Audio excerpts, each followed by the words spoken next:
Hi, ഞാൻ Manoj നിലകണ്ഠൻ, corporate ട്രെയിനറാണ്. ഒരു നല്ല സെയിൽസ് പ്രൊഫഷണലാകാൻ ചെയ്യേണ്ട 10 സിമ്പിൾ സ്റ്റെപ്സ് അടങ്ങുന്ന വീഡിയോ സീരീസിൻ്റെ മറ്റൊരു ഇമ്പോർട്ടൻറ്റ് വീഡിയോയിലേക്ക് എല്ലാവർക്കും സ്വാഗതം.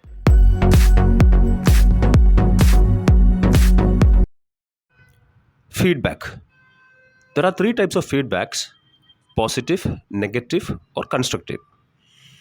Positive feedback, we can use it for further references from the customer. We can use it for cross-selling, or we can use it for getting repeat sales. അതിലെല്ലാം ഉപയോഗിക്കാം. Positive feedback testimonials ആയിട്ട് use ചെയ്യാം. പിന്നെ negative feedback, എപ്പോഴും negative feedback അതിൻ്റെ full സെൻസിൽ എടുക്കണമെന്നില്ല. ഒരു പക്ഷേ customer negative ആയിരിക്കാം, പൊതുവേ നെഗറ്റീവ് പറയുന്ന ഒരാളായിരിക്കാം. അതിലും നല്ലത് കൺസ്ട്രക്റ്റീവ് ഫീഡ്ബാക്കാണ്. എന്താണ് ഈ നെഗറ്റീവ് കൺസ്ട്രക്റ്റീവ് വ്യത്യാസം? ഒരു നെഗറ്റീവ് ഫീഡ്ബാക്കിനെ ആ നെഗറ്റീവ് എങ്ങനെ പരിഹരിക്കാം എന്നുകൂടി കസ്റ്റമർ സജസ്റ്റ് ചെയ്യുമ്പോഴാണ് അത് കൺസ്ട്രക്റ്റീവായിട്ട് മാറുന്നത്. ഇങ്ങനെ ചെയ്തിരുന്നെങ്കിൽ നന്നായിരുന്നേനെ എന്ന് പറയുമ്പോൾ അത് കൺസ്ട്രക്റ്റീവ് ഫീഡ്ബാക്കായി. That will suggest us about the improvements required in our product or service, or to correct a mistake in our sales process. അതുകൊണ്ടൊരിക്കലും ഫീഡ്ബാക്ക് നെഗറ്റീവ് ആയതുകൊണ്ടോ കൺസ്ട്രക്റ്റീവ് ആയതുകൊണ്ടോ അതിനെ മോശമായിട്ട് കാണണമെന്നില്ല. പിന്നെ എങ്ങനെയാണ് ഫീഡ്ബാക്ക് കളക്ട് ചെയ്യേണ്ടത്?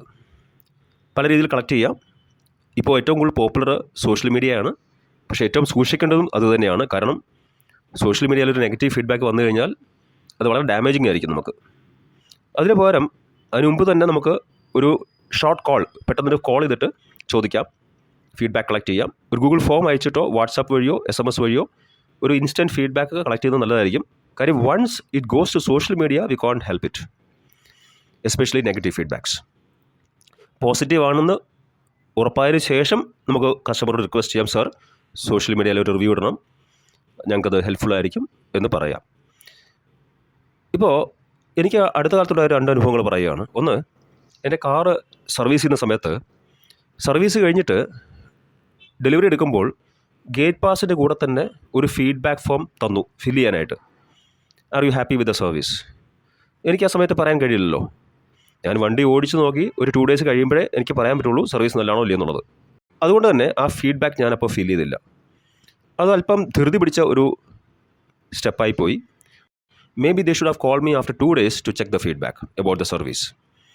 മറ്റൊരു അവസരത്തിൽ ഞാൻ ഊബറിൽ ട്രാവൽ ചെയ്യുമ്പോൾ ഞാൻ ആക്ച്വലി ബുക്ക് ചെയ്തത് ഒരു ഊബർ ഗോ ആയിരുന്നു, സ്മോൾ കാർ.